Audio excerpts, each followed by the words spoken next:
ਵਾਹਿਗੁਰੂ ਜੀ ਕਾ ਖਾਲਸਾ ਵਾਹਿਗੁਰੂ ਜੀ ਕੀ ਫਤਿਹ। ਮੈਂ ਤੁਹਾਡੀ ਹੋਸਟ ਨੀਲਮ ਕੌਰ ਤੇ ਮੈਂ ਟੀਵੀ 84 ਦੇ ਸਾਰੇ ਦਰਸ਼ਕਾਂ ਤੇ ਸਰੋਤਿਆਂ ਦਾ ਦਿਲੀ ਸਵਾਗਤ ਕਰਦੀ ਹਾਂ ਪ੍ਰੋਗਰਾਮ ਸੱਚੋ ਸੱਚ ਵਿੱਚ। ਜੋ ਇਸ ਪ੍ਰੋਗਰਾਮ ਨੂੰ ਦੇਸ਼ਾਂ ਵਿਦੇਸ਼ਾਂ ਵਿੱਚ ਬੈਠ ਕੇ ਦੇਖਦੇ ਸੁਣ ਰਹੇ ਨੇ, ਹੱਕ ਸੱਚ ਦੀ ਆਵਾਜ਼ ਨੂੰ ਬੁਲੰਦ ਕਰਨ ਵਾਲੇ ਡਾਕਟਰ ਅਮਰਜੀਤ ਸਿੰਘ ਜੀ ਰੋਜ਼ਾਨਾ ਦੀ ਤਰ੍ਹਾਂ ਸਟੂਡੀਓ ਵਿੱਚ ਆਏ ਹੋਏ ਨੇ। ਆਓ ਨਾਲ ਮਿਲ ਕੇ ਪ੍ਰੋਗਰਾਮ ਦੀ ਸ਼ੁਰੂਆਤ ਕਰਦੇ ਹਾਂ। ਜੀ ਡਾਕਟਰ ਸਾਹਿਬ, ਵਾਹਿਗੁਰੂ ਜੀ ਕਾ ਖਾਲਸਾ ਵਾਹਿਗੁਰੂ ਜੀ ਕੀ ਫਤਿਹ। ਜੀ ਡਾਕਟਰ ਸਾਹਿਬ, ਜੀ ਆਇਆਂ ਨੂੰ ਪ੍ਰੋਗਰਾਮ ਸੱਚੋ ਸੱਚ ਵਿੱਚ। शुक्रिया जी डॉक्टर साहब, अज डेट है 12 मई 2016, 29 विसाख नानकशाही संमत 548 का दिन है। ਤੇ ਡਾਕਟਰ ਸਾਹਿਬ, ਪ੍ਰੋਗਰਾਮ ਦੇ ਸ਼ੁਰੂ ਵਿੱਚ ਤੁਸੀਂ ਅੱਜ ਕਿਹੜੇ ਅਹਿਮ ਵਿਸ਼ੇ ਵਿਚਾਰ ਚਰਚਾ ਦੀ ਲਿਆ ਕੇ ਆ ਰਹੇ ਹੋ? ਦੇਖੋ, ਅਕਸਰ ਜਦੋਂ ਵੀ ਅਕਾਲੀਆਂ ਔਰ ਬੀਜੇਪੀ ਦੀ ਜਿਹੜੀ ਰਿਲੇਸ਼ਨਸ਼ਿਪ, ਜਿਸ ਨੂੰ ਬਾਦਲ ਨੇ ਪਤੀ ਪਤਨੀ ਦਾ ਰਿਸ਼ਤਾ ਦੱਸਿਆ, ਨਾ ਟੁੱਟਣ ਵਾਲਾ, ਔਰ ਪਹਿਲੇ ਦਿਨ ਤੋਂ ਜਦੋਂ ਭਾਰਤੀ ਜਨ ਸੰਘ ਨਾਂ ਦੀ ਪਾਰਟੀ ਦਾ ਕੋਈ ਬਾਇਰ ਨਹੀਂ ਸੀ, ਇਹ ਦੀਵਾ ਮਾਰਕਾ ਲੋਕਾਂ ਨੂੰ ਈਵਨ ਬਹੁ ਗਿਣਤੀ ਹਿੰਦੂ ਵੀ ਜਿਹੜੀ ਐਕਸੈਪਟ ਨਹੀਂ ਸੀ ਕਰਦੀ ਜੀ, ਉਦੋਂ ਵੀ ਬਾਦਲ ਇਹਨਾਂ ਦਾ ਯਾਰ ਸੀ। ਫਿਰ ਜਦੋਂ ਪੋਲੀਟੀਕਲੀ ਇਹ ਸੈਂਟਰ ਲੈਵਲ ਤੇ ਬਾਬਰੀ ਮਸਜਿਦ ਢਾਣ ਤੋਂ ਬਾਅਦ ਇਹਨਾਂ ਦੀ ਹੋਂਦ ਬਣੀ, ਕੋਈ ਖੇਤਰੀ ਪਾਰਟੀ ਇਹਨਾਂ ਦੇ ਨਾਲ ਜੁਆਇਨ ਕਰਨ ਨੂੰ ਤਿਆਰ ਨਹੀਂ ਸੀ, ਪਰ ਬਾਦਲ ਨੇ ਘੇਰ ਕੇ ਜਿਹੜਾ ਦੂਸਰਿਆਂ ਨੂੰ ਵੀ ਲਿਆਂਦਾ, ਹਰਿਆਣੇ ਦੇ ਦੇਵੀ ਲਾਲ ਵਾਲੀ ਲਾਈਨ ਨੂੰ ਵੀ, ਲੋਕ ਦਲ ਨੂੰ, ਦੂਜਿਆਂ ਨੂੰ। ਲੇਕਿਨ ਇਨ ਦਾ ਐਂਡ ਆਫ ਦਾ ਡੇ, ਜੇ ਅਸੀਂ ਭਾਈ ਗੁਰਦਾਸ ਜੀ ਦੀ ਇਸ ਲਿਖਤ ਦੇ ਵਿੱਚ ਯਕੀਨ ਕਰੀਏ ਜੀ ਕਿ ਕੁੱਤਾ ਰਾਜ ਬਹਾਲੀਏ ਮੁੜ ਚੱਕੀ ਚੱਟੇ, ਸੱਪੈ ਦੁੱਧ ਪਿਆਲੀਏ ਵਿਹੋ ਮੂੰਹੋਂ ਸੁੱਟੇ, ਕਿ ਵੀ ਤੁਸੀਂ ਕੁੱਤੇ ਨੂੰ ਭਾਵੇਂ ਰਾਜਗੱਦੀ ਤੇ ਬਿਠਾ ਦਿਓ ਜੀ, ਉਹਦਾ ਇਹ ਸੁਭਾਅ ਹੈ ਕਿ ਉਹਨੇ ਅਲਟੀਮੇਟਲੀ ਜਾ ਕੇ ਚੱਕੀ ਤੋਂ ਉਹਨੇ ਜਿਹੜਾ ਉਹ ਆਪਣੀ ਜੀਭ ਕੱਢ ਕੇ ਦੇਖਣਾ ਹੈ ਕਿ ਉੱਥੇ ਕੋਈ ਕਣਕ ਦਾ ਦਾਣਾ, ਕੋਈ ਆਟਾ ਉਹਨੇ ਚੱਟਣਾ ਹੈ ਉਹਦਾ ਜੀ। ਔਰ ਇਸੇ ਤਰ੍ਹਾਂ ਸੱਪ ਨੂੰ ਬੇਸ਼ੱਕ ਤੁਸੀਂ ਦੁੱਧ ਪਿਆਓ, ਹਾਲਾਂਕਿ ਸੱਪ ਕੋਈ ਦੁੱਧ ਪੀਂਦੇ ਨਹੀਂ ਹੈ, ਲੇਕਿਨ ਇਹ ਇੱਕ ਅਲੰਕਾਰ ਹੈ, ਕਿਉਂਕਿ ਜ਼ਹਿਰ ਦਾ ਆਪੋਜ਼ਿਟ ਨਿਰਮਲ ਦੁੱਧ ਹੈ। ਅੰਮ੍ਰਿਤ ਵਰਗਾ ਦੁੱਧ ਵੀ ਅਸੀਂ ਕਹਿੰਦੇ ਹਾਂ, ਜਾਂ ਇਸ ਨੂੰ ਦੋਸ਼ਹੀਨ ਮੰਨਿਆ ਜਾਂਦਾ ਹੈ ਕਿ ਵੀ ਭਾਵੇਂ ਤੁਸੀਂ ਸੱਪ ਨੂੰ ਦੁੱਧ ਵੀ ਪਿਆ ਦਿਓ, ਅਲਟੀਮੇਟਲੀ ਜਦੋਂ ਉਹਨੇ ਡੰਗ ਮਾਰਨਾ ਹੈ ਤੇ ਉਹਦੇ ਦੰਦਾਂ ਥੱਲਿਓਂ ਕੋਈ ਦੁੱਧ ਨਹੀਂ ਨਿਕਲਣਾ, ਉਹ ਜ਼ਹਿਰ ਹੀ ਨਿਕਲਣਾ ਜੀ। ਸੋ ਅੱਜ ਜਿਹੜੀ ਖਬਰ ਮੁੱਖ ਤੌਰ ਤੇ ਸਾਰੇ ਮੀਡੀਆ 'ਚ ਹੈ, ਸੁਪਰੀਮ ਕੋਰਟ ਦੇ ਵਿੱਚ ਹੀਅਰਿੰਗ ਚੱਲ ਰਹੀ ਹੈ ਕਾਫੀ ਦੇਰ ਤੋਂ। ਅਮਰਿੰਦਰ ਸਿੰਘ ਜਦੋਂ ਮੁੱਖ ਮੰਤਰੀ ਪੰਜਾਬ ਸੀ ਤੇ termination of water agreements act 2004 ਦੇ ਵਿੱਚ ਪਾਸ ਹੋਇਆ। ਸੈਂਟਰ ਗਵਰਨਮੈਂਟ ਮਨਮੋਹਨ ਸਿੰਘ ਦੀ ਕਾਂਗਰਸ ਦੀ ਹਕੂਮਤ, ਉਹਨਾਂ ਨੇ ਜਿਹੜਾ ਇਸ ਤੇ ਇਤਰਾਜ਼ ਕਰਦਿਆਂ ਰਾਸ਼ਟਰਪਤੀ ਕੋਲ ਭੇਜਿਆ, ਉਹਨੂੰ ਪ੍ਰੈਜ਼ੀਡੈਂਸ਼ੀਅਲ ਰੈਫਰੈਂਸ ਕਹਿੰਦੇ ਨੇ ਜੀ। ਪ੍ਰੈਜ਼ੀਡੈਂਟ ਨੇ ਜਿਹੜਾ ਉਹ ਸੁਪਰੀਮ ਕੋਰਟ ਨੂੰ ਦਿੱਤਾ, ਉਦੋਂ ਦਾ ਉੱਥੇ ਪਿਆ ਸੀ। ਹੁਣ ਜਦੋਂ ਦੇ ਮੋਦੀ ਐਂਡ ਕੰਪਨੀ ਆਏ, ਸਾਰਾ ਕੁਝ ਹੀ ਰੀਐਕਟੀਵੇਟ ਹੋ ਗਿਆ। ਔਰ ਇਸ ਸਾਰੇ ਦੇ ਦੌਰਾਨ ਹਰਿਆਣੇ ਨੇ ਤਾਂ ਆਪਣਾ ਕੇਸ ਪਲੀਡ ਕਰਨਾ ਹੀ ਹੈ, ਕਿਉਂਕਿ ਹਰਿਆਣੇ ਨੂੰ ਲੱਗਦਾ ਵੀ ਪਹਿਲਾਂ ਵੀ ਮੁਫਤ ਦਾ ਪਾਣੀ ਇਧਰੋਂ ਵੀ ਮਾਰ ਰਹੇ ਨੇ ਜੀ, ਸਤਲੁਜ ਦਾ ਹੋਰ ਲੈਣਾ ਹੈ, ਯਮੁਨਾ ਦੇ ਸਾਰੇ ਪਾਣੀ ਦੇ ਉੱਤੇ ਕੰਟਰੋਲ ਕੀਤਾ ਹੋਇਆ। ਪਰ ਰਾਜਸਥਾਨ ਨੂੰ ਵੀ ਇਹ ਲੱਗਦਾ ਹੈ ਕਿ ਭਾਈ ਜੇ ਅੱਗੋਂ ਪਹਿਲਾਂ ਹੀ ਅੱਧੇ ਤੋਂ ਜ਼ਿਆਦਾ ਪਾਣੀ 8.5 ਮਿਲੀਅਨ ਏਕੜ ਫੁੱਟ ਪਾਣੀ ਉਹ ਲੈ ਰਹੇ ਨੇ, ਤੇ ਉਹਨਾਂ ਨੂੰ ਲੱਗਦਾ ਕਿ ਵੀ ਅੱਜ ਟਰਮੀਨੇਸ਼ਨ ਆਫ ਵਾਟਰ ਐਗਰੀਮੈਂਟਸ ਕਰਕੇ ਅੱਗੋਂ ਲਈ ਪਾਣੀ ਨਾ ਦੇਣ ਦਾ ਇਕਰਾਰ ਹੈ, ਹੋ ਸਕਦਾ ਇਹਨੂੰ ਵੀ ਰੋਕ ਦੇਣ, ਕੱਲ ਨੂੰ ਪੈਸੇ ਵੀ ਮੰਗਣ ਜੀ, ਉਹ ਵੀ ਨਾਲ ਲੱਗ ਗਿਆ। ਹਿਮਾਚਲ, ਜਿਹਦਾ ਵੈਸੇ ਕੋਈ ਬਹੁਤਾ ਹੈ ਨਹੀਂ, ਉਹਨਾਂ ਨੂੰ ਲੋੜ ਵੀ ਨਹੀਂ ਹੁੰਦੀ ਪਾਣੀ ਦੀ, ਕਿਉਂਕਿ ਪਾਣੀ ਤਾਂ ਥੱਲੇ ਨੂੰ ਆਉਂਦਾ ਹੈ ਔਰ ਆਲਰੇਡੀ ਬਿਜਲੀ ਦਾ ਵੱਡਾ ਹਿੱਸਾ ਹਿਮਾਚਲ ਪਹਿਲਾਂ ਹੀ ਲੋੜ ਤੋਂ ਜ਼ਿਆਦਾ ਜਿਹੜੀ ਇਹਦੇ ਚੋਂ ਬਿਜਲੀ ਪ੍ਰੋਡਿਊਸ ਹੁੰਦੀ ਹੈ। ਪਰ ਕੁੱਲ ਮਿਲਾ ਕੇ ਇਹ ਸਟੇਟਾਂ ਦਾ ਗੈਂਗ ਅਪ ਹੋਈਆਂ ਹੀ ਹੋਈਆਂ ਪੰਜਾਬ ਦੇ ਖਿਲਾਫ ਜੀ। ਪਰ ਇਹ ਜ਼ਰੂਰ ਜਿਹੜੇ ਅਕਾਲੀਆਂ ਦੇ ਯਾਰ ਨੇ ਜਾਂ ਅਕਾਲੀਆਂ ਦਾ ਇੱਕ ਤਬਕਾ ਉਹਨਾਂ ਨੂੰ ਸੀ ਕਿ ਵੀ ਕਿਉਂਕਿ ਭਾਵੇਂ ਮਨਮੋਹਨ ਸਿੰਘ ਸਰਕਾਰ ਜਾਂ ਇੰਦਰਾ ਗਾਂਧੀ ਜਿਹੜੀ ਹੈ ਉਹ ਪ੍ਰੈਜੂਡਿਸ ਸੀ, ਉਹਨਾਂ ਦੀਆਂ ਸਿੱਖ ਵਿਰੋਧੀ ਨੀਤੀਆਂ ਰਹੀਆਂ, SYL ਨਹਿਰ ਦੇ ਉੱਤੇ ਵੀ ਉਹਨੇ ਹੀ ਕੰਮ ਕੀਤਾ ਸੀ, ਤੇ ਮੋਦੀ ਸਰਕਾਰ ਘੱਟੋ ਘੱਟ ਇਸ ਮੁੱਦੇ ਦੇ ਉੱਤੇ ਨਿਊਟਰਲ ਸਟੈਂਸ ਲਏਗੀ ਜੀ। ਔਰ ਜਦੋਂ ਸੁਪਰੀਮ ਕੋਰਟ ਦੇ ਸਾਹਮਣੇ ਇਹ ਕੇਸ ਗਿਆ ਹੀ ਹੈ, ਜੇ ਉਹ ਨਿਊਟਰਲ ਰਹਿਣਗੇ ਤੇ ਫਿਰ ਜਿਹੜੇ ਪੰਜਾਬ ਦੇ ਵਕੀਲ ਨੇ ਉਹ ਇੰਟਰਨੈਸ਼ਨਲ ਰਾਈਪੇਰੀਅਨ ਲਾਜ਼ ਨੂੰ ਕੋਟ ਕਰਕੇ, ਜਾਂ ਜਿਵੇਂ ਪੰਜਾਬ ਦੇ ਪੁਨਰਗਠਨ ਐਕਟ ਦੇ ਵਿੱਚ ਧਾਰਾਵਾਂ 78, 79, 80 ਲਿਆਂਦੀਆਂ ਗਈਆਂ, ਭਾਰਤੀ ਸੰਵਿਧਾਨ ਦੇ ਵਿੱਚ ਜਿਵੇਂ ਪਾਣੀ ਨੂੰ ਸਟੇਟ ਸਬਜੈਕਟ ਮੰਨਿਆ ਗਿਆ ਔਰ ਪੰਜਾਬ ਦੀਆਂ ਰੀਅਲ ਪਾਣੀ ਦੀਆਂ ਲੋੜਾਂ ਜਾਂ ਜਿਹੜਾ ਪਾਣੀ ਪੰਜਾਬ ਦੇ ਦਰਿਆਵਾਂ 'ਚ ਹੈ ਉਹਨੂੰ ਕਿਵੇਂ ਲੋੜ ਤੋਂ ਜ਼ਿਆਦਾ ਕਾਗਜ਼ਾਂ ਦੇ ਉੱਤੇ ਹੀ ਅੰਕੜੇ ਦਿਖਾਏ ਗਏ। ਜਦੋਂ ਇੰਦਰਾ ਗਾਂਧੀ ਨੇ ਅਵਾਰਡ ਦਿੱਤਾ, ਉਹਨਾਂ ਨੇ ਕਿਹਾ ਜੀ ਲੋ ਪੰਜਾਬ ਦਾ ਪਾਣੀ ਵਧਾ ਦਿੱਤਾ ਔਰ ਮਜਬੂਰ ਕੀਤਾ ਹੈ ਉਸ ਵੇਲੇ ਦੀ ਦਰਬਾਰਾ ਸਿੰਘ ਸਰਕਾਰ ਨੂੰ ਕਿ ਉਹ ਸੁਪਰੀਮ ਕੋਰਟ ਚੋਂ ਕੇਸ ਵਾਪਸ ਲਏ। ਜੀ ਸੋ ਘੱਟੋ ਘੱਟ ਜੇ ਪੰਜਾਬ ਨੂੰ ਫੇਵਰ ਕਰਨਾ ਇਹ ਨਹੀਂ ਸੀ ਐਕਸਪੈਕਟ ਕਰਦੇ, ਇਹ ਜ਼ਰੂਰ ਐਕਸਪੈਕਟ ਕਰਦੇ ਸੀ ਕਿ ਸੈਂਟਰ ਇਸ ਮਾਮਲੇ ਦੇ ਵਿੱਚ ਨਿਊਟਰਲ ਹੋਏਗਾ, ਸਟੇਟਾਂ ਆਪਣਾ ਕੇਸ ਪਲੀਡ ਕਰਨਗੀਆਂ ਤੇ ਸੁਪਰੀਮ ਕੋਰਟ ਦਾ ਜੋ ਵੀ ਡਿਸੀਜਨ ਆਏਗਾ ਉਹ ਅਲਟੀਮੇਟਲੀ ਕਨਸਟੀਟਿਊਸ਼ਨ ਦੇ ਥੱਲੇ ਜਿੱਥੇ ਕਿ ਰਾਈਪੇਰੀਅਨ ਰਾਈਟ ਬਣਦਾ ਉਹ ਆਏਗਾ ਔਰ ਸ਼ਾਇਦ ਉਹ ਅਨਫੇਵਰੇਬਲ ਨਾ ਹੋਵੇ। ਜੀ ਹਾਲਾਂਕਿ ਇਹਦੇ 'ਚ ਕੋਈ ਸ਼ੱਕ ਨਹੀਂ ਹੈ ਕਿ ਸੁਪਰੀਮ ਕੋਰਟ ਵੀ ਜਦੋਂ ਤੋਂ ਖਾਸ ਤੌਰ ਤੇ ਪਿਛਲੇ 2 ਸਾਲ ਤੋਂ ਜੇ ਤੁਸੀਂ ਸੁਪਰੀਮ ਕੋਰਟ ਦੇ ਬਹੁਤ ਸਾਰੇ ਫੈਸਲੇ ਦੇਖੋ ਤੇ ਉਹ ਇਸ ਕਿਸਮ ਦੇ ਹੀ ਨੇ ਕਿ ਜਿਹਦੇ 'ਚ ਉਹ ਸਰਕਾਰ ਨੂੰ ਫੇਵਰ ਕਰਨ ਵਾਲੀ ਲਾਈਨ ਹੈ। ਸੋ ਬਹਿਸ ਹੁੰਦੀ ਰਹੀ। ਪੰਜਾਬ ਨੇ ਵੀ ਇਸ ਮਾਮਲੇ ਦੇ ਵਿੱਚ ਚੰਗੇ ਟੌਪ ਵਕੀਲ ਜਿਨ੍ਹਾਂ ਦੇ ਵਿੱਚ ਰਾਮ ਜੇਠਮਲਾਨੀ ਵੀ ਸ਼ਾਮਲ ਹੈ ਉਹ ਖੜੇ ਕੀਤੇ ਜੀ ਔਰ ਜਿਹੜਾ ਸਟੈਂਡ ਹੁਣ ਕੱਲ ਕਲੋਜ਼ਿੰਗ ਆਰਗੂਮੈਂਟ ਸੀ, ਹੁਣ ਆਰਗੂਮੈਂਟ ਕਲੋਜ਼ ਹੋ ਗਿਆ ਆਲਮੋਸਟ। 1 ਹਫ਼ਤੇ ਦਾ ਟਾਈਮ ਕੋਰਟ ਨੇ ਦਿੱਤਾ ਹੈ ਕਿ ਕੋਈ ਹੋਰ ਕਹਿਣਾ ਚਾਹੇ। ਫਿਰ ਛੁੱਟੀਆਂ ਨੇ ਕੋਰਟ 'ਚ, ਮੇਰੇ ਖਿਆਲ 1.5 ਮਹੀਨੇ ਲਈ ਸੁਪਰੀਮ ਕੋਰਟ 'ਚ ਛੁੱਟੀਆਂ ਹੋਣੀਆਂ ਨੇ। ਉਸ ਤੋਂ ਬਾਅਦ ਆਉਂਦੇ ਆ ਫੈਸਲਾ ਸੁਪਰੀਮ ਕੋਰਟ ਨੇ ਇਹਦੇ ਤੇ ਸੁਣਾ ਦੇਣੇ ਔਰ ਫੈਸਲਾ ਇਹਨੂੰ ਕਹਿੰਦੇ ਨੇ ਰਿਜ਼ਰਵ ਰੱਖ ਲਿਆ। ਜੀ ਪਰ ਇਸ ਦੌਰਾਨ ਸੈਂਟਰ ਗਵਰਨਮੈਂਟ ਦਾ ਜਿਹੜਾ ਸੋਲਿਸਿਟਰ ਜਨਰਲ ਹੈ ਰਣਜੀਤ ਕੁਮਾਰ, ਉਹਨੇ ਕੀ ਸਟੈਂਡ ਲਿਆ, ਕਿਵੇਂ ਉਹ ਖੁੱਲ ਕੇ ਪੰਜਾਬ ਦੇ ਵਿਰੁੱਧ ਔਰ ਹਰਿਆਣੇ ਦੇ ਹੱਕ 'ਚ ਭੁਗਤਿਆ। ਇਹ ਬਾਦਲਾਂ ਦੀ ਅਖਬਾਰ ਹੈ ਜੀ ਅਜੀਤ ਜਲੰਧਰ। ਬਰਜਿੰਦਰ ਸਿੰਘ ਹਮਦਰਦ ਜਿਹੜੇ ਨੇ ਉਹ ਰਾਜ ਸਭਾ ਮੈਂਬਰ ਬਣਾਏ ਗਏ ਕਿਉਂਕਿ ਸੁਖਬੀਰ ਬਾਦਲ ਨੇ ਅਜੇ ਚੋਣ ਲੜਨੀ ਸੀ ਪਾਰਲੀਮੈਂਟ ਦੀ, ਉਹ ਪਾਰਲੀਮੈਂਟ ਦੀ ਚੋਣ ਹਾਰੇ, ਫਿਰ ਉਹ ਸੀਟ ਖਾਲੀ ਕੀਤੀ। ਸੋ ਉਹਨਾਂ ਦੀ ਇਸ ਕਿਸਮ ਦੀ ਲਾਇਲ ਰਿਲੇਸ਼ਨਸ਼ਿਪ ਹੈ ਕਿਉਂਕਿ ਜੇ ਤੁਸੀਂ ਕਿਸੇ ਹੋਰ ਅਖਬਾਰ ਨੂੰ ਕੋਟ ਕਰਦੇ ਹੋ ਤਾਂ ਫਿਰ ਇਹ ਕਿਹਾ ਜਾ ਸਕਦਾ ਜੀ ਇਹ ਅਖਬਾਰ ਦਾ ਬਾਇਸ ਹੈ। ਨਹੀਂ ਨਹੀਂ ਨਹੀਂ, ਉਹਨੇ ਜਿਹੜਾ ਕਿਹਾ ਸੋਲਿਸਿਟਰ ਜਨਰਲ ਨੇ ਉਹਦਾ ਮਤਲਬ ਇਹ ਨਹੀਂ ਸੀ, ਉਹ ਸੀ। ਸੋ ਅਸੀਂ ਅਜੀਤ ਦੀ ਓਰੀਜਨਲ ਖਬਰ ਨੂੰ ਹੀ ਕੋਟ ਕਰਾਂਗੇ ਜਿਹੜੀ ਰੈਲੇਵੈਂਟ ਹੈ। ਜੀ ਔਰ ਅਜੀਤ ਦੇ ਅੱਜ ਫਰੰਟ ਪੇਜ ਦੀ ਹੈਡਲਾਈਨ ਇਸ ਸੰਬੰਧੀ ਹੈ, ਦਰਿਆਈ ਪਾਣੀਆਂ ਸੰਬੰਧੀ ਕੇਸ 'ਚ ਕੇਂਦਰ ਪੰਜਾਬ ਵਿਰੁੱਧ ਖੁੱਲ੍ਹ ਕੇ ਨਿੱਤਰਿਆ। ਸੁਪਰੀਮ ਕੋਰਟ 'ਚ ਪੰਜਾਬ ਦੇ ਪਾਣੀਆਂ ਤੇ ਰਾਜਸਥਾਨ ਦੇ ਦਾਅਵੇ ਦੀ ਵੀ ਵਕਾਲਤ। ਇੱਕ ਤਾਂ ਅਗੇਂਸਟ ਹਰਿਆਣੇ ਦੇ ਹੱਕ 'ਚ ਤਾਂ ਹੈ ਹੀ ਹੈ, ਰਾਜਸਥਾਨ ਦੇ ਵੀ। ਜੀ ਔਰ ਹਰਕਮਲਜੀਤ ਸਿੰਘ ਦੀ ਇਹ ਸਟੋਰੀ ਹੈ ਚੰਡੀਗੜ੍ਹ ਡੇਟਲਾਈਨ ਦੀ।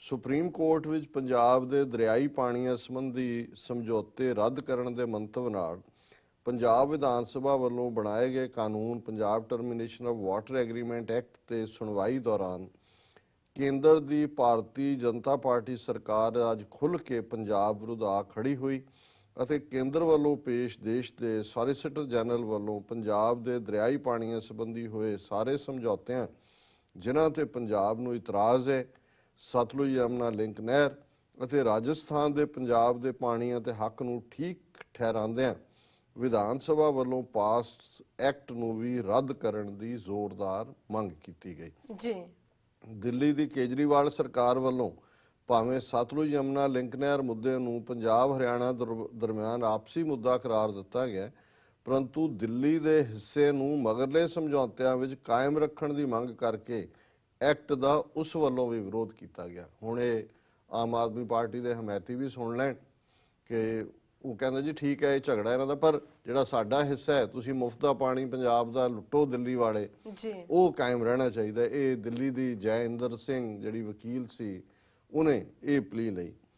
ਜਦੋਂ ਕਿ ਹਰਿਆਣੇ ਨੇ ਸਤਲੁਜ ਯਮੁਨਾ ਲਿੰਕ ਨਹਿਰ ਦੀ ਜਾਇਦਾਦ ਲਈ ਸੁਪਰੀਮ ਕੋਰਟ ਵੱਲੋਂ ਨਾਮਜ਼ਦ ਰਸੀਵਰਾਂ ਦੀ ਪ੍ਰਣਾਲੀ ਨੂੰ ਜਾਰੀ ਰੱਖਣ ਦੀ ਮੰਗ ਉਠਾਈ। ਜਦੋਂ ਬਾਦਲ ਨੇ ਪਿੱਛੇ ਜੇ ਡਰਾਮਾ ਕੀਤਾ ਕਿ ਜੀ ਜ਼ਮੀਨ ਕਿਸਾਨਾਂ ਨੂੰ ਵਾਪਸ, ਤੇ ਵਿਦਨ 24 ਆਵਰ ਸੁਪਰੀਮ ਕੋਰਟ ਨੇ ਇਹ ਕਹਿ ਦਿੱਤਾ ਕਿ ਨਹੀਂ ਨਹੀਂ ਨਹੀਂ ਇਹ ਤੁਸੀਂ ਸਟੇਟਸ ਕੋ ਰੱਖੋ, ਹਿਲਾ ਨਹੀਂ ਸਕਦੇ। ਪੰਜਾਬ ਦਾ ਡੀਜੀਪੀ, ਚੀਫ ਸੈਕਟਰੀ, ਹਰਿਆਣੇ ਦਾ ਸੈਂਟਰ ਦਾ ਰਿਸੀਵਰ ਬਿਠਾ ਦਿੱਤੇ।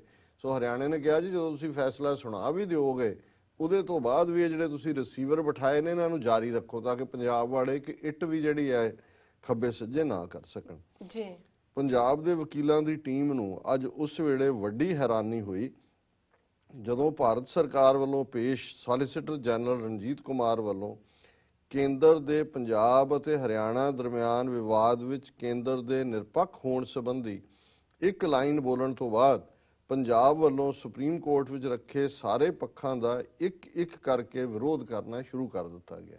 ਇੱਕ ਵਾਰੀ ਉਹਨਾਂ ਨੇ ਕਿਹਾ ਕਿ ਜੀ ਅਸੀਂ ਨਿਊਟਰਲ ਰਹਿਣਾ ਚਾਹੁੰਦੇ ਹਾਂ, ਪਰ ਨਾਲ ਹੀ ਫਿਰ ਉਹਨੇ ਇੱਕ ਇੱਕ ਕਰਕੇ ਹਰ ਮੁੱਦੇ ਨੂੰ ਜਿਹੜਾ ਹੈ ਵਿਰੋਧ। ਰਣਜੀਤ ਕੁਮਾਰ ਨੇ ਭਾਰਤ ਸਰਕਾਰ ਦੇ ਸਟੈਂਡ ਨੂੰ ਸਪਸ਼ਟ ਕਰਦਿਆਂ ਕਿਹਾ ਕਿ ਰਾਜਸਥਾਨ ਇੰਡਸ ਵਾਟਰ ਬੇਸਨ ਦਾ ਹਿੱਸਾ ਹੈ ਅਤੇ ਉਸ ਦਾ ਪੰਜਾਬ ਦੇ ਦਰਿਆਈ ਪਾਣੀਆਂ ਤੇ ਪੂਰਾ ਹੱਕ ਹੈ। ਜੀ ਹੁਣ ਅਸੀਂ ਆਪਣੇ ਉਹਨਾਂ ਦਰਸ਼ਕਾਂ ਦੇ ਗਿਆਤ ਲਈ ਦੱਸੀਏ ਕਿ ਇੰਡਸ ਵਾਟਰ ਬੇਸਨ ਕੀ ਹੈ।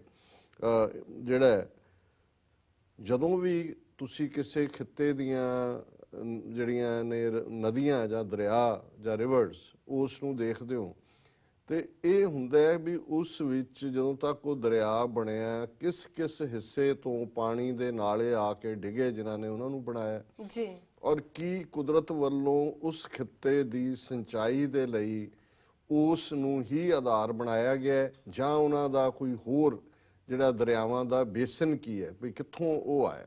ਜੀ ਸੋ ਜ਼ਾਹਰ ਹੈ ਕਿ ਇਹ ਜਿਹੜਾ ਇੰਡਸ ਵਾਟਰ ਬੇਸਨ ਦੀ ਗੱਲ ਉਦੋਂ ਸਾਹਮਣੇ ਆਈ 47 ਦੇ ਵਿੱਚ ਦੇਸ਼ ਵੰਡ ਹੋਈ। ਸਤਲੁਜ, ਬਿਆਸ, ਰਾਵੀ, ਚਨਾਬ, ਜੇਹਲਮ ਦੇ ਨਾਲ ਨਾਲ ਇੰਡਸ ਦਰਿਆ ਵੀ ਜਿਹੜਾ ਇਹ ਵੰਡਿਆ ਜਾਣਾ ਸੀ ਜੀ ਔਰ ਪਾਕਿਸਤਾਨ ਭਾਰਤ ਦੇ ਵਿੱਚ ਖਿਚਾਅ ਹੋਇਆ। ਉਸ ਜ਼ਮਾਨੇ ਦੇ ਵਿੱਚ ਜਿਹੜਾ ਵਰਲਡ ਬੈਂਕ ਨੇ ਜਿਹੜਾ ਅਮਰੀਕਾ ਦੇ ਕਾਫੀ ਉਹਦੇ 'ਚ ਸ਼ੇਅਰ ਨੇ ਦਖਲ ਅੰਦਾਜ਼ੀ ਕੀਤੀ, ਸੰਧੀ ਕਰਵਾਉਣ ਦੀ ਇੰਡਸ ਵਾਟਰ ਟ੍ਰੀਟੀ 1960 'ਚ ਹੋਈ। ਜੀ ਸੋ ਉਸ ਵੇਲੇ ਭਾਰਤ ਨੇ ਆਪਣੇ ਦਾਅਵੇ ਨੂੰ ਵੱਡਾ ਕਰਨ ਦੇ ਲਈ, ਮਜ਼ਬੂਤ ਕਰਨ ਦੇ ਲਈ ਰਾਜਸਥਾਨ ਨੂੰ ਵੀ ਇੰਡਸ ਵਾਟਰ, ਕਿਉਂਕਿ ਦਰਿਆ ਇੰਡਸ ਦਾ ਹੋਣਾ ਸੀ ਕਿ ਉਹਦਾ ਵਾਟਰ ਬੇਸਨ ਕੀ ਹੈ। ਸੋ ਜ਼ਾਹਰ ਹੈ ਕਿ ਰਾਜਸਥਾਨ ਨਾਲ ਕੋਈ ਤਾਲੁਕ ਨਹੀਂ ਹੈ ਕਿਸੇ ਵੀ ਦਰਿਆ ਦਾ, ਨਾ ਰਾਈਪੇਰੀਅਨ ਹੈ, ਨਾ ਹੀ ਉੱਥੋਂ ਕੋਈ ਆ ਕੇ ਨਾਲਾ ਰਲਦਾ ਇਹਦੇ 'ਚ, ਨਾ ਹੀ ਇੱਥੋਂ ਦਾ ਕੋਈ ਅਦਰਵਾਈਜ਼ ਉਹਨਾਂ ਨਾਲ ਕੋਈ ਤਾਲੁਕ ਹੈ। ਜੀ ਹੁਣ ਸਿਰਫ ਇਸ ਦਲੀਲ ਨੂੰ ਹੀ ਆਧਾਰ ਬਣਾ ਕੇ ਕਿ ਜੀ ਦੇਖੋ ਅਸੀਂ ਤਾਂ ਜਦੋਂ ਵੱਧ ਪਾਣੀ ਅਸੀਂ ਲਿਆ ਪਾਕਿਸਤਾਨ ਤੋਂ ਉਹਦੇ ਤਾਂ ਅਸੀਂ ਰਾਜਸਥਾਨ ਇੰਡਸ ਵਾਟਰ ਬੇਸਨ ਦਾ ਹਿੱਸਾ ਦਿਖਾਇਆ ਸੀ। ਹਾਲਾਂਕਿ ਹਕੀਕਤ ਇਹ ਹੈ ਕਿ ਜਦੋਂ ਉਹ ਫੈਸਲਾ ਹੋਇਆ ਉਹਦੇ 'ਚ ਇੰਡਸ ਵਾਟਰ ਬੇਸਨ ਵਾਲੀ ਗੱਲ ਨੂੰ ਫੋਕਸ ਨਹੀਂ ਲਿਆਂਦਾ ਗਿਆ। ਇਸ ਤੋਂ ਬਿਨਾਂ ਜਿੰਨੇ ਇੰਟਰਨੈਸ਼ਨਲ ਰਿਸਰਚ ਪੇਪਰਸ ਨੇ ਜਾਂ ਦੂਜੇ ਨੇ, ਜੇ ਈਵਨ ਹਰਿਆਣਾ, ਹੁਣ ਹਰਿਆਣੇ ਦਾ ਬੇਸ਼ੱਕ ਬੇਸ ਜਮਨਾ ਦਰਿਆ ਹਰਿਆਣੇ ਚੋਂ ਲੰਘਦਾ ਹੈ। ਹੁਣ ਜੇ ਰਾਜਸਥਾਨ ਦਾ ਕੋਈ ਬੇਸ ਹੈ, ਕਿਉਂਕਿ ਹਰਿਆਣੇ ਰਾਜਸਥਾਨ ਦਾ ਬਾਰਡਰ ਵੀ ਲੱਗਦਾ ਹੈ, ਤੇ ਉਹ ਬੇਸ ਹੈ ਜਮਨਾ ਵਾਟਰ ਬੇਸਨ। ਔਰ ਉਸ ਤੋਂ ਪਹਿਲਾਂ ਵੀ ਇਸੇ ਤਰ੍ਹਾਂ ਦਿੱਲੀ ਹੈ। ਹੁਣ ਦਿੱਲੀ ਦਾ ਪੰਜਾਬ ਦੇ ਪਾਣੀਆਂ ਤੇ ਕੀ ਹੱਕ ਹੈ? ਕੇਜਰੀਵਾਲ ਜਿਹੜਾ ਉਹ ਕਹਿੰਦਾ ਜੀ ਉਹ ਜਾਰੀ ਰਹਿਣ ਦੇਣਾ ਚਾਹੀਦਾ। ਦਿੱਲੀ ਵੀ 47 ਤੋਂ ਪਹਿਲਾਂ ਜਿਹੜਾ ਪਾਣੀ ਲੈਂਦਾ ਰਿਹਾ ਜਮਨਾ ਤੋਂ ਲੈਂਦਾ ਰਿਹਾ, ਕਿਉਂਕਿ ਇਹ ਜਮਨਾ ਦਾ ਜਿਹੜਾ ਹਿੱਸਾ ਹੈ, ਗੰਗਾ ਜਮਨਾ ਜਿਹੜਾ ਬੇਸਨ ਨੇ, ਉਹ ਇਹਨਾਂ ਦੀ ਸਪਲਾਈ ਲਾਈਨ ਹੈ, ਨਾ ਕਿ ਇੰਡਸ ਵਾਟਰ। ਕਿਉਂਕਿ ਇੰਡਸ ਵਾਟਰ ਤਾਂ ਜਿਹੜਾ ਇੱਥੇ ਕਾ ਕੇ ਮੁੱਕ ਜਾਂਦਾ, ਜਿਹੜਾ ਪੰਜਾਬ 5 ਦਰਿਆਵਾਂ ਦਾ ਪਾਰਟ ਹੈ।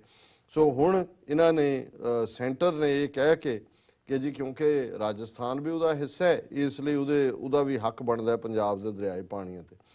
ਹਾਲਾਂਕਿ ਪੰਜਾਬ ਦੇ ਵਕੀਲਾਂ ਵੱਲੋਂ ਰਾਜਸਥਾਨ ਨੂੰ ਗੈਰ ਰਾਈਪੇਰੀਅਨ ਰਾਜ ਦੱਸਦੇ ਹਨ।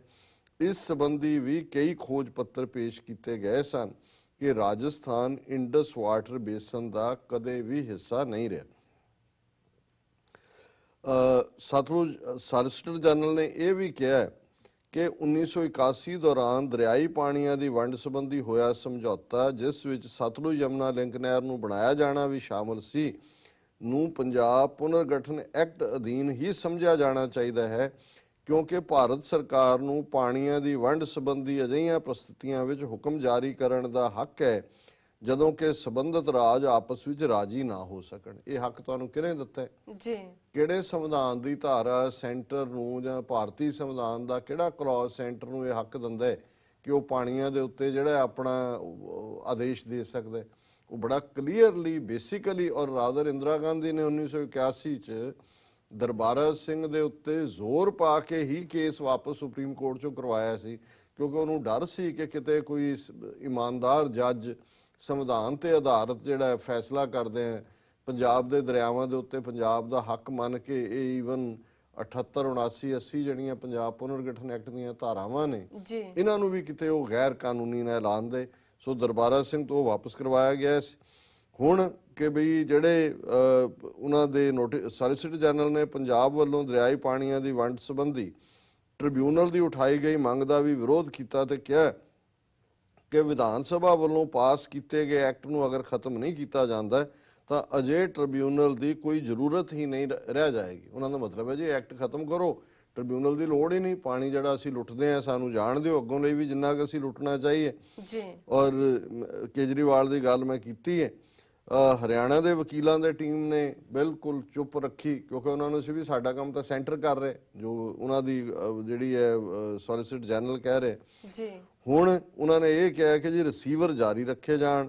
ਜੰਮੂ ਕਸ਼ਮੀਰ ਵੱਲੋਂ ਜਦੋਂ ਉਠਾਇਆ ਗਿਆ ਕਿ ਜੀ ਤੁਸੀਂ 1999 ਦਾ ਰੱਦ ਕੀਤਾ, ਪੰਜਾਬ ਨੇ ਕਿਹਾ ਜੀ ਤੁਹਾਡੇ ਨਾਲ ਸਾਡਾ ਕੋਈ ਝਗੜਾ ਨਹੀਂ, ਕਿਉਂਕਿ ਤੁਸੀਂ ਰਾਈਪੇਰੀਅਨ ਹੋ, ਕਿਉਂਕਿ ਜਿਹੜਾ ਰਾਵੀ ਦਰਿਆ ਹੈ ਉਹ ਜਿਹੜਾ ਉੱਥੋਂ ਮਾਧੋਪੁਰ ਦੇ ਨੇੜਿਓਂ ਉਹਦੇ ਚੋਂ ਫਿਰ ਨਹਿਰਾਂ ਨਿਕਲਦੀਆਂ ਨੇ, ਉਹ ਟੱਚ ਕਰਦਾ ਜੰਮੂ ਕਸ਼ਮੀਰ ਨੂੰ। ਜੀ ਸੋ ਜੰਮੂ ਕਸ਼ਮੀਰ ਦਾ ਹੱਕ ਬਣਦਾ।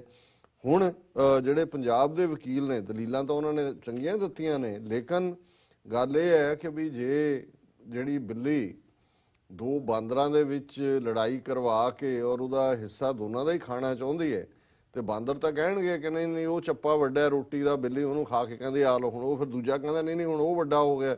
ਸੋ ਜਿਹੜੀ ਰੋਟੀ ਦੋ ਬਾਂਦਰਾਂ 'ਚ ਵੰਡਣੀ ਸੀ ਉਹ ਬਿੱਲੀ ਖਾ ਗਈ। ਸੋ ਪੰਜਾਬ ਦੀਆਂ ਦਲੀਲਾਂ ਇਹ ਤਾਂ ਅੰਨੇ ਨੂੰ ਵੀ ਨਜ਼ਰ ਆਉਂਦਾ ਹੈ ਕਿ ਵੀ ਜੇ ਭਾਰਤੀ ਸੰਵਿਧਾਨ ਦੇ ਵਿੱਚ ਰਾਈਪੇਰੀਅਨ ਦਰਿਆ ਦੇ ਕੰਢੇ ਜਿਹੜੇ ਸਟੇਟਾਂ ਨੇ ਉਹਨਾਂ ਦਾ ਹੱਕ ਬਣਦਾ ਹੈ, ਤੇ ਇਹਨਾਂ ਦਾ ਤਾਂ ਇਹ ਰਾਈਪੇਰੀਅਨ ਹੈ ਹੀ ਨਹੀਂ ਹੈ, ਨਾ ਰਾਜਸਥਾਨ ਹੈ ਨਾ ਹੁਣ ਹਰਿਆਣਾ ਰਹਿ ਗਿਆ। ਹਾਂ, ਹਰਿਆਣੇ ਦੇ ਕੋਲ ਜੇ ਆਪਣਾ ਹੀ ਦਰਿਆ ਜਮਨਾ ਨਾ ਹੁੰਦਾ, ਜਾਂ ਤਾਂ ਇਹ ਹੈ ਵੀ ਜਮਨਾ ਚੋਂ ਪੰਜਾਬ ਨੂੰ ਪਾਣੀ ਦਿਓ, ਜਮਨਾ ਦੇ ਉੱਤੇ ਸਾਰੇ ਦਾ ਸਾਰਾ ਜੇ ਹਰਿਆਣੇ ਦਾ ਹੀ ਕਬਜ਼ਾ ਹੈ ਉਹਨਾਂ ਪਾਣੀਆਂ ਤੇ ਉਹਦਾ ਵੀ ਕੋਈ ਹੱਕ ਨਹੀਂ ਬਣਦਾ। ਸੋ ਇਸ ਮਾਮਲੇ ਦੇ ਵਿੱਚ ਪੰਜਾਬ ਦੇ ਵਕੀਲਾਂ ਦੀ ਟੀਮ ਨੇ ਖੋਜ ਪੱਤਰ ਦਿੱਤੇ। ਉਹਨਾਂ ਨੇ ਕਿਹਾ ਜੀ ਜਿਹੜੀ ਤੁਸੀਂ SYL ਕੈਨਾਲ ਦੀ ਗੱਲ ਕਰਦੇ ਹੋ ਕਿ ਜੀ ਇਹ ਸਮਝੌਤਾ ਹੋਇਆ ਸੀ ਲੌਂਗੋਵਾਲ ਤੇ ਰਾਜੀਵ, ਉਹਦੇ ਚ ਸਮਝੌਤੇ ਤਾਂ ਹੋਰ ਵੀ ਕਈ ਕੁਝ ਸੀ। ਸਮਝੌਤੇ ਸੀ ਕਿ ਵੀ ਚੰਡੀਗੜ੍ਹ ਪੰਜਾਬ ਨੂੰ ਦਿੱਤਾ ਜਾਣਾ ਹੈ, ਸਿੱਖਾਂ ਦੀ ਜਿਹੜੀ ਫੌਜ ਵਿੱਚ ਨਫਰੀ ਹੈ ਉਹ 17-18% ਮੇਨਟੇਨ ਰੱਖੀ ਜਾਏਗੀ, ਪਰ ਤੁਸੀਂ ਪੋਪੂਲੇਸ਼ਨ ਵਾਈਜ਼ 1.9% ਉਹਨੂੰ ਕਰਕੇ ਰੱਖ ਦਿੱਤਾ ਹੈ। ਧਰਮੀ ਫੌਜੀਆਂ ਨੂੰ ਅਜੇ ਤੱਕ ਇਨਸਾਫ ਨਹੀਂ ਮਿਲਿਆ। ਔਰ ਇਹ ਵੀ ਕਿਹਾ ਗਿਆ ਕਿ ਵੀ 2003 ਚ ਪੰਜਾਬ ਨੇ ਮੰਗ ਕੀਤੀ ਸੀ ਸੈਂਟਰ ਨੂੰ ਕਿ ਭਾਈ ਇੱਕ ਜਿਹੜਾ ਉਹ ਟ੍ਰਿਬਿਊਨਲ ਬਣਾਇਆ ਜਾਏ ਪਾਣੀਆਂ ਦੀ ਵੰਡ ਸੰਬੰਧੀ, ਇਹ ਠੀਕ ਨਹੀਂ ਹੈ SYL ਵਾਲਾ ਮੁੱਦਾ। ਔਰ 1 ਸਾਲ ਦੇ ਵਿੱਚ ਸੈਂਟਰ ਨੇ ਉਹਨੂੰ ਰਿਸਪੌਂਡ ਨਹੀਂ ਕੀਤਾ। ਸੋ 2004 ਚ ਜਿਹੜਾ ਇਸ ਮੁੱਦੇ ਦੇ ਉੱਤੇ ਪੰਜਾਬ ਨੇ ਜਿਹੜਾ ਉਹ ਆਪਣਾ ਐਕਟ ਪਾਸ ਕਰ ਲਿਆ। ਸੋ ਕੁੱਲ ਮਿਲਾ ਕੇ ਇੱਕ ਪਾਸਾ ਸਾਡਾ ਇਹ ਦੱਸ ਰਿਹਾ ਹੈ ਕਿ ਵੀ ਜੋ ਨਜ਼ਰ ਆ ਰਿਹਾ ਸੁਪਰੀਮ ਕੋਰਟ ਦੀ ਕੀ ਡਾਇਰੈਕਸ਼ਨ ਹੋਏਗੀ, ਕੋਈ ਸਾਨੂੰ ਭੁਲੇਖਾ ਨਹੀਂ ਹੈ ਕਿ ਵੀ ਅਲਟੀਮੇਟਲੀ SYL ਨਾ ਵੀ ਬਣੇ। ਗੱਲੀ SYL ਦੇ ਦੁਆਲੇ ਘੁਮਾਣਾ ਵੀ ਠੀਕ ਨਹੀਂ ਹੈ। ਗੱਲ ਤੇ ਮੁੱਢਲੇ ਤੌਰ ਤੇ ਪੰਜਾਬ ਦਾ ਪਾਣੀ ਜਿਹੜਾ ਅੱਧਿਓਂ ਜ਼ਿਆਦਾ ਰਾਜਸਥਾਨ ਮੁਫਤ ਚ ਲੁੱਟ ਰਿਹਾ ਹੈ, ਹਰਿਆਣਾ ਲੁੱਟ ਰਿਹਾ ਹੈ, ਦਿੱਲੀ ਮੁਫਤ ਚ ਲਿਜਾ ਰਿਹਾ ਹੈ। ਪਹਿਲਾਂ ਉਸ ਦਾ ਕੀ ਹੈ ਹਿਸਾਬ ਕਿਤਾਬ ਦਿਓ, ਉਹਦਾ ਜਿਹੜਾ ਤੁਸੀਂ ਪਿਛਲੇ 50 ਸਾਲ ਤੋਂ ਇਹ ਲੁੱਟ ਪਾਈ ਹੋਈ ਉਹਦੀ ਪੇਮੈਂਟ ਕਰੋ, ਔਰ ਅੱਗੋਂ ਲਈ ਪੇਮੈਂਟ ਦੇ ਨਾਲ ਪਾਣੀ ਲਓ। ਔਰ ਇਸ ਗੱਲ ਦੇ ਉੱਤੇ ਜਿਹੜਾ ਮੈਂ ਸਮਝਦਾ ਵੀ ਫੋਕਸ ਹੋਣਾ ਚਾਹੀਦਾ। ਪਰ ਗੱਲ ਤਾਂ ਤੁਰੀ ਸੀ ਕਿ ਭਾਈ ਯਾਰੀ ਕਿਹਦੇ ਨਾਲ ਪਾਈ ਹੋਈ ਹੈ ਔਰ ਕਿਸ ਕਿਸਮ ਦਾ ਵਰਤਾਰਾ। ਔਰ ਇਸ ਪਾਣੀਆਂ ਦੇ ਮੁੱਦੇ ਦੇ ਉੱਤੇ ਸੁਖਦੀਪ ਸਿੰਘ ਬਰਨਾੜਾ ਹੋਰਾਂ ਨੇ ਇੱਕ ਬਹੁਤ ਅੱਛੀ ਡਾਕੂਮੈਂਟਰੀ ਬਣਾਈ ਹੈ 5 ਰਿਵਰਸ ਦੇ ਨਾਂ ਥੱਲੇ। ਆਲਮੋਸਟ 1 ਘੰਟਾ 20 ਮਿੰਟ ਦੀ ਇਹ ਡਾਕੂਮੈਂਟਰੀ ਹੈ ਔਰ ਸਾਨੂੰ ਇਸ ਦਾ ਜਿਹੜਾ ਉਹ ਲਿੰਕ ਵੀ ਭੇਜਿਆ ਗਿਆ। ਮੈਨੂੰ ਦੇਖਣ ਦਾ ਵੀ ਮੌਕਾ ਮਿਲਿਆ ਕਾਫੀ ਦੇਰ ਬਾਅਦ, ਹਾਲਾਂਕਿ 2 ਜਾਂ 3 ਹਫ਼ਤੇ ਪਹਿਲਾਂ, ਨਹੀਂ ਜੀ 2 ਜਾਂ 3 ਹਫ਼ਤੇ ਨਹੀਂ, ਜਦੋਂ ਸਾਡਾ ਇੱਥੇ ਫੰਡ ਰੇਜ਼ਿੰਗ ਸੀ 24 ਮਾਰਚ ਨੂੰ, ਉਦੋਂ ਹੀ ਸਰੀ ਦੇ ਵਿੱਚ ਉਹ ਜਿਹੜੀ ਹੈ ਉਹਨਾਂ ਨੇ ਉਹਨੂੰ ਐਗਜ਼ੀਬਿਟ ਕੀਤਾ, ਫਿਲਮ ਦਾ ਉਦਘਾਟਨ ਕੀਤਾ। ਇਸ ਲਈ ਸਰੀ ਤੋਂ ਸਾਡੇ ਜਿਹੜੀ ਟੀਮ ਹੈ ਉੱਥੇ ਵੈਲ ਵਿਸ਼ਰਸ ਦੀ ਉਹ ਨਹੀਂ ਸੀ ਆ ਸਕੇ। ਸੋ ਅਸੀਂ ਇਹ ਜ਼ਰੂਰ ਰਿਕਮੈਂਡ ਕਰਾਂਗੇ ਕਿ ਜੇ ਗੂਗਲ ਵੀ ਸਾਡੇ ਦਰਸ਼ਕ ਕਰਨਾ ਚਾਹਣ, 5 reverse documentary on Punjab's river waters, Sukhdeep Singh Barnala ਉਹਨਾਂ ਨੇ ਕੀਤਾ। ਔਰ ਇਹ ਪੂਰਾ ਡੀਟੇਲ ਕੇਸ ਹੈ ਪੰਜਾਬ ਦਾ। ਹਰ ਐਗਰੀਮੈਂਟ ਉਹਨਾਂ ਨੇ 1903 ਤੋਂ ਸ਼ੁਰੂ ਕੀਤਾ, ਜਦੋਂ ਗੰਗਾ ਸਿੰਘ ਜਿਹੜਾ ਉੱਥੋਂ ਦਾ ਜਿਹਦੇ ਨਾਂ ਤੇ ਗੰਗਾ ਨਗਰ ਹੈ, ਉਹਨੇ ਪਾਣੀ ਦੇ ਲਈ ਜਿਹੜੀ ਗੰਗ ਨਹਿਰ ਬਣਾਈ। ਫਿਰ ਕਿਵੇਂ ਪੈਪਸੂ ਜਦੋਂ ਬਣਿਆ ਤੇ ਪੈਪਸੂ ਵਾਲੇ ਵੀ ਔਰ ਗੰਗ ਨਹਿਰ ਵੇਲੇ ਵੀ ਜਿਹੜਾ ਉਹ ਪੇ ਕੀਤਾ ਜਾਂਦਾ ਸੀ, ਭਾਵੇਂ 4 ਆਨੇ ਕੁਛ ਯੂਨਿਟ ਦਾ ਸੀ। ਔਰ ਇਸ ਤਰੀਕੇ ਨਾਲ ਇਹ ਦੁਨੀਆ ਭਰ ਦੇ ਵਿੱਚ ਹੈ ਕਿ ਵੀ ਪਾਣੀ ਜੇ ਤੁਸੀਂ ਲੈਂਦੇ ਹੋ ਤਾਂ ਪੇ ਕਰਦੇ ਹੋ। ਫਿਰ ਬੜੀ ਡੀਟੇਲ ਦੇ ਨਾਲ, ਔਰ ਹੁਣ ਉਹ ਬਜ਼ੁਰਗ ਚੜ੍ਹਾਈ ਕਰ ਗਏ। ਇੱਕ ਬੜੇ ਐਕਸਪਰਟ ਸੀ ਪ੍ਰੀਤਮ ਸਿੰਘ ਕੁੰਮੇਦਾਨ, ਉਹ ਪਾਣੀ ਦੇ ਐਕਸਪਰਟ ਸੀ। ਉਹਨਾਂ ਦੇ ਕਾਫੀ ਆਰਟੀਕਲ ਟ੍ਰਿਬਿਊਨ 'ਚ ਔਰ ਦੂਸਰੀਆਂ ਅਖਬਾਰਾਂ ਛਪਦੇ ਰਹੇ। ਸੋ ਉਹਨਾਂ ਨੇ ਤਾਂ ਕਿੰਨੇ ਹਜ਼ਾਰ ਕਰੋੜ ਡਾਲਰ ਦਾ ਬਿੱਲ ਬਣਾਇਆ ਹੋਇਆ ਸੀ ਕਿ ਵੀ ਇਹ ਤੁਸੀਂ ਪੇ ਕਰਨਾ ਹੈ ਪੰਜਾਬ ਨੂੰ, ਜਿਹੜਾ ਸਾਡੀ ਪਾਣੀ ਦੀ ਔਰ ਇੰਟਰਨੈਸ਼ਨਲ ਵਾਟਰ ਪ੍ਰਾਈਸ ਦੇ ਉੱਤੇ। ਲੇਕਿਨ ਹਾਲ ਜਿਹੜਾ ਹੁਣ ਬਾਦਲਾਂ ਦਾ ਦੇਖ ਲਓ ਕੀ ਹੈ, ਤੇ ਸੱਪੈ ਦੁੱਧ ਪਿਆਲੀ ਹੈ ਵੇ ਉਹ ਮੂੰਹੋਂ ਸੁੱਟੇ। ਸੋ ਜਾਂ ਤਾਂ ਹੁਣ ਇਹ ਸਾਨੂੰ ਕਹਿਣਾ ਪਏਗਾ ਵੀ ਸੱਪਾਂ ਦੇ ਯਾਰ ਵੀ ਸੱਪ। ਸੋ ਪਤੀ ਪਤਨੀ ਦਾ ਰਿਸ਼ਤਾ ਤਾਂ ਫਿਰ ਇਹੀ ਹੁੰਦਾ ਨਾ ਵੀ ਜੇ ਤੁਹਾਨੂੰ ਨਜ਼ਰ ਨਹੀਂ ਆਉਂਦਾ ਔਰ ਤੁਸੀਂ ਫਿਰ ਵੀ ਉਹਨਾਂ ਦਾ ਹੀ ਸਾਥ ਮੰਨਣਾ ਹੈ, ਜੀ ਤੇ ਫਿਰ ਤੁਸੀਂ ਵੀ ਸੱਪਾਂ ਦੀ ਨਸਲ ਦੇ ਹੀ ਹੋ ਔਰ ਹੈ ਵੀ ਨੇ। ਜੀ ਸੋ ਡਾਕਟਰ ਇਹ ਸਾਹਿਬ ਅੱਜ ਬਿਲਕੁਲ ਦਾ ਮੇਨ ਇਸ਼ੂ ਹੈ ਜੀ। ਡਾਕਟਰ ਸਾਹਿਬ ਨਾਲ ਲੈਣੇ ਬ੍ਰੇਕ। ਵਿਊਅਰਸ ਤੁਸੀਂ ਕਿਤੇ ਨਹੀਂ ਜਾਣਾ, ਮਿਲਦੇ ਹਾਂ ਛੋਟੇ ਵਕਫੇ ਤੋਂ ਬਾਅਦ।